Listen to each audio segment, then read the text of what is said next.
Diplomatic efforts to end the war in Ukraine have entered a new phase as officials from Ukraine, Russia, and the United States meet in Abu Dhabi for their first trilateral talks since the conflict began nearly 4 years ago. The discussions bring renewed focus to unresolved issues, including territorial control, security guarantees, and the future of eastern Ukraine. Now, looking at these deeply contested issues, will the talks mark a genuine turning point for Ukraine? As we dive into the details, this and more will be explored in today's Flash News. Good afternoon and welcome. I am Thabita Akor. Let's begin.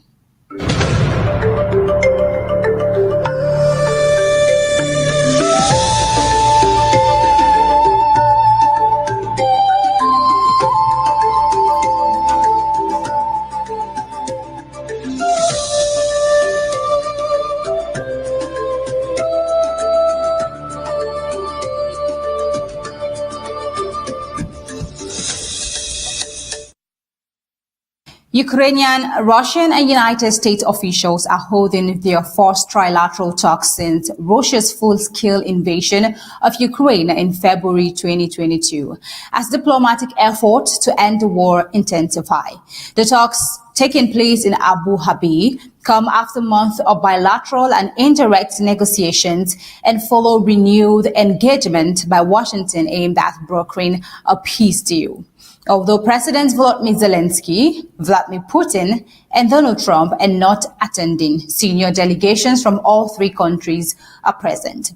President Zelensky said the discussions could mark progress toward ending the conflict, describing the meeting as a potential step forward while cautioning that outcomes remain uncertain.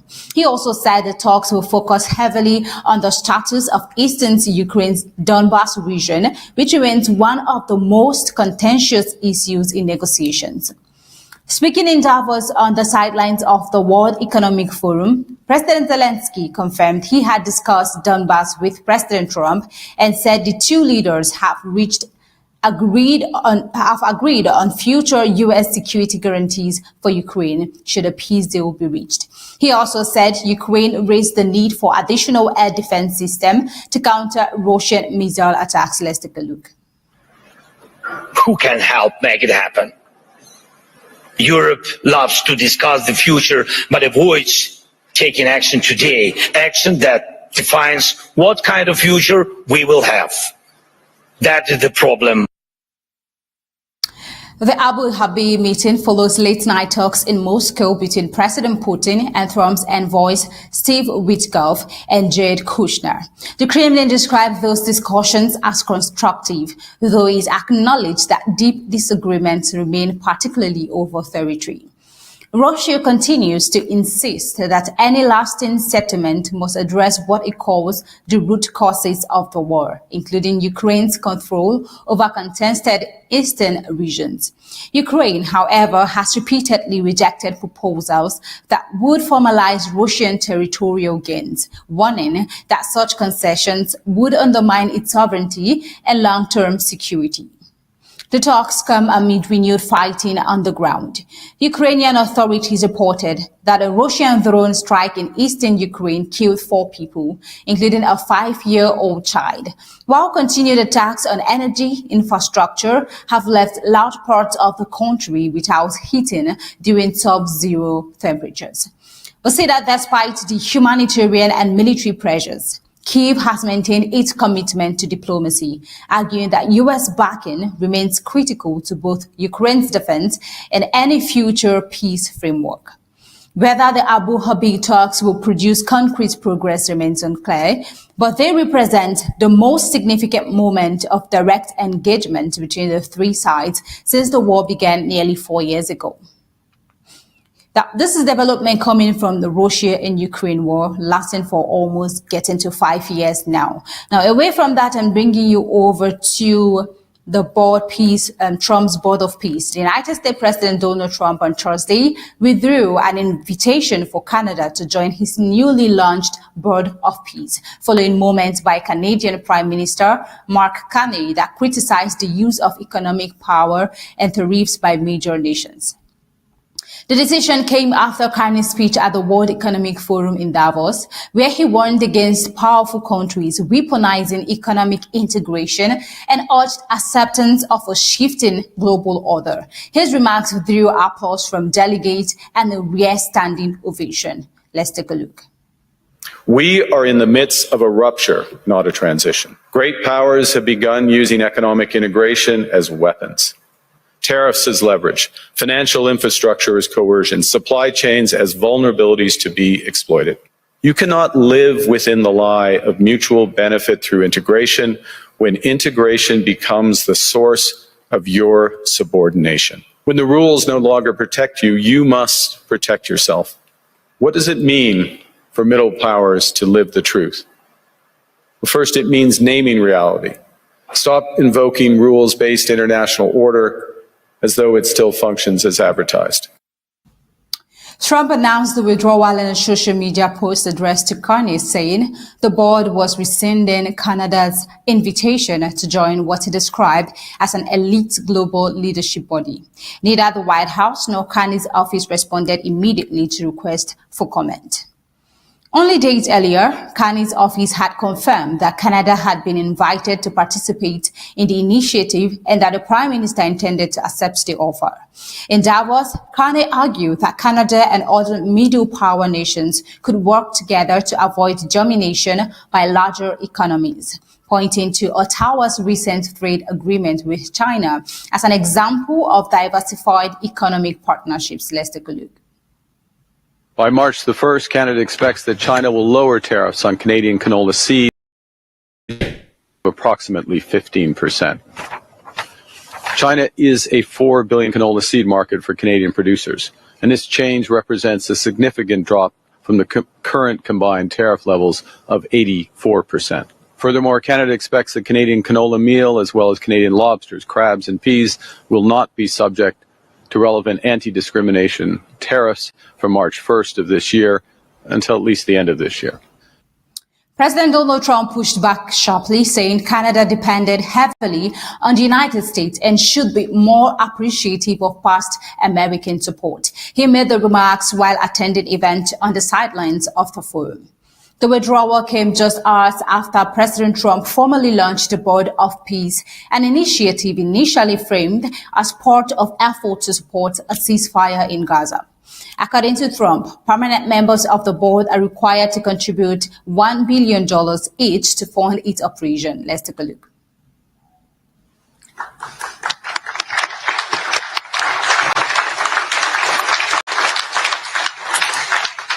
Congratulations, President Trump. The charter is now in full force, and the Board of Peace is now an official international organization.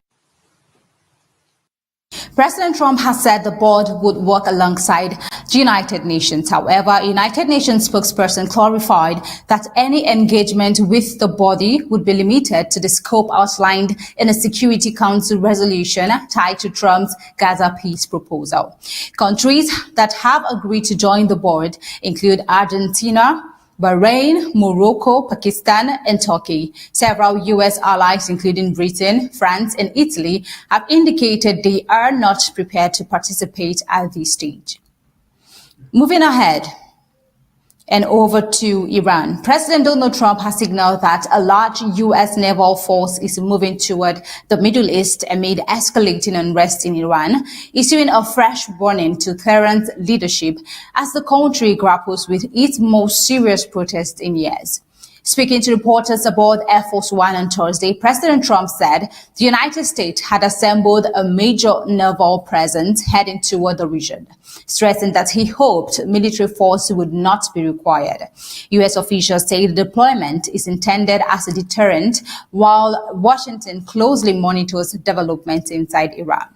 The White House has not confirmed plans for direct military action, but President Trump's remarks come as the United States strengthens its military posture in the Middle East.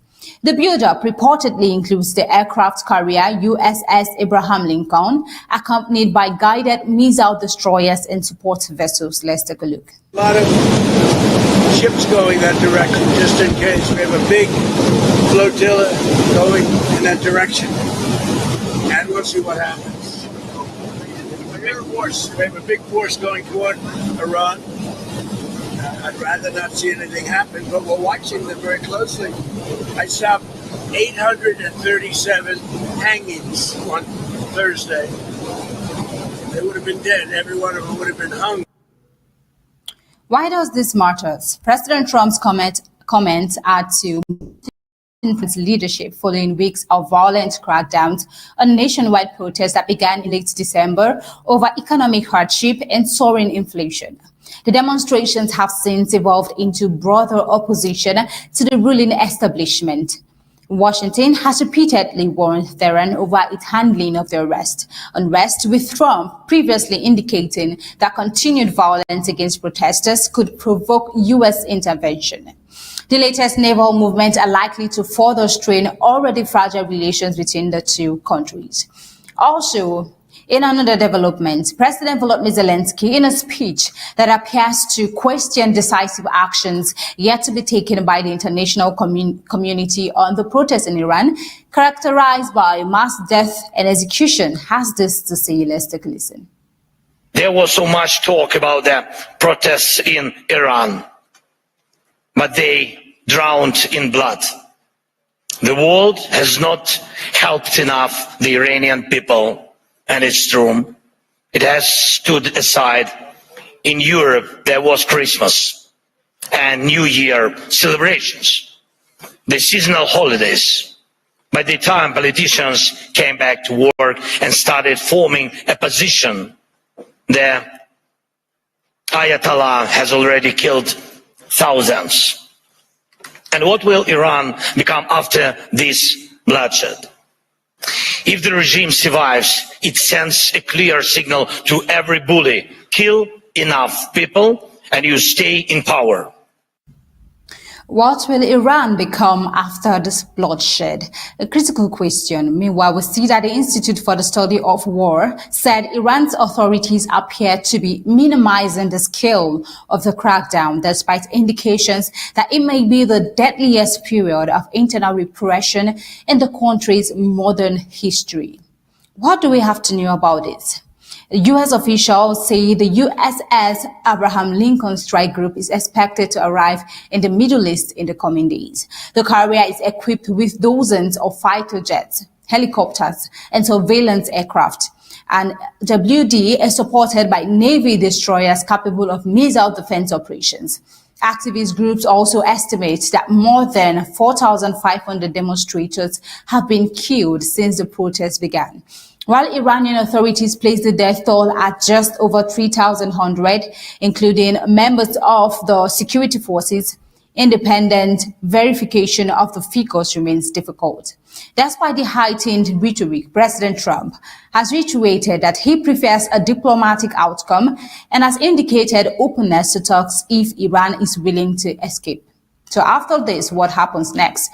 According to U.S. officials cited by ABC, additional air defense systems may also be deployed to protect American bases in the region from potential Iranian retaliation. Diplomatic signals remain mixed, with Trump suggesting negotiations remain possible, even as economic pressure on Iran is set to increase through new trade measures. Iran's foreign ministry has not yet responded to requests for comment. This is development coming over from Iran. We'll definitely bring you up to speed with the details as it keeps unfolding. Until next time, this is where we'll be drawing the curtain on today's flash news. Do stay tuned for Horizon at the top of the hour, 6 p.m. Do have a pleasant day. Stay safe.